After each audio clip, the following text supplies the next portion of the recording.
Good afternoon.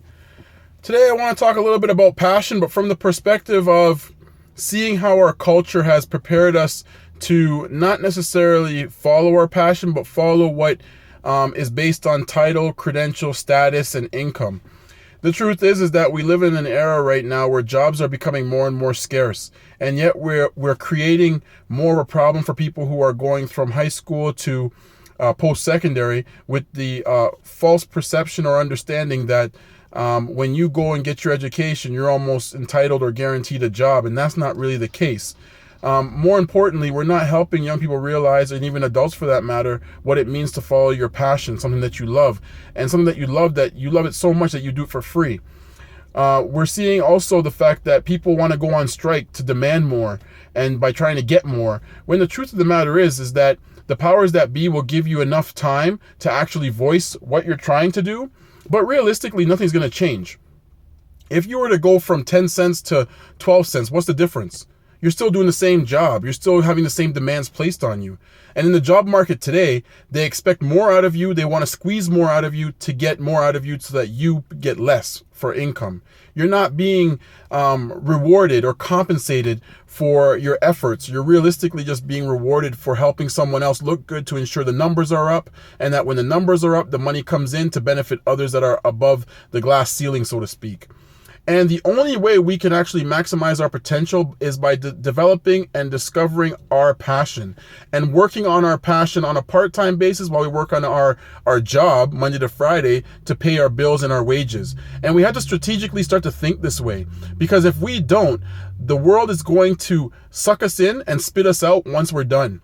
And there is no longer these unions going around to protect workers anymore. Unions no longer are going to be, they don't really exist anymore. They're very few, right? We've gone from, if you will, from the probably 70s and 80s, maybe even close to the 90s, where we had a significant jump and increase of unions to protect workers. That no longer exists.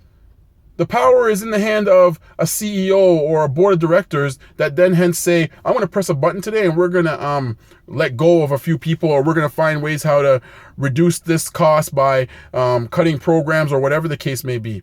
You're not protecting yourself. You are your own best asset. Your job or something that you put time into can't be the only thing that you are running your life on. You have to discover your passion. And the only way we can do that is by understanding that there has to be something out there that would make you feel so happy, contribute to someone's life or people's lives, that when you look at it, it doesn't seem like work. It's effortless to you. That's where the mentality has to come from for our young people who are in the high school settings, from people going into universities and colleges. We have to prepare them that way, because let's face it, everybody, an education today is like a car assembly line.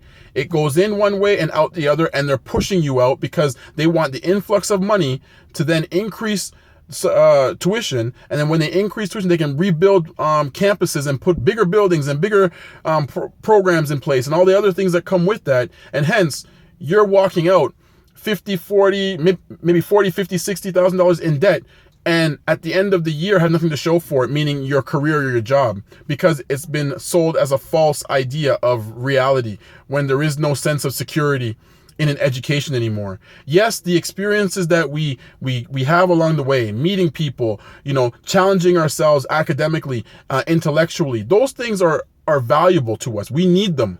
But we don't need to put so much emphasis on an education to the point that we're seeing people lose opportunities after they get it, and it's not equaling out to what they're expecting. So it's time for us to shine. The only way for us to shine is to make sure that we are focusing on our passion. We cannot put our lives in a Monday to Friday, 9 to 5 mentality, when after 40 years they give you a pin or a pen or a watch and say thank you, and yet you have to live off of a small amount of money for the rest of your life, and you can't even enjoy the time that you spend, and yet you have hearing loss, backaches, arthritis, knee problems. You're physically broken from a job that doesn't really contribute much to you because it's not your passion. Revisit the idea of passion. I don't care how old you are. You can be 13, 14, 15, or 34, 45, 50. Look at your passion. Your passion is what all you have. protect it, invest in it, and work towards it. Because I promise you, when your life is over, you want to look back and say, I worked and love what I did. Have a great afternoon.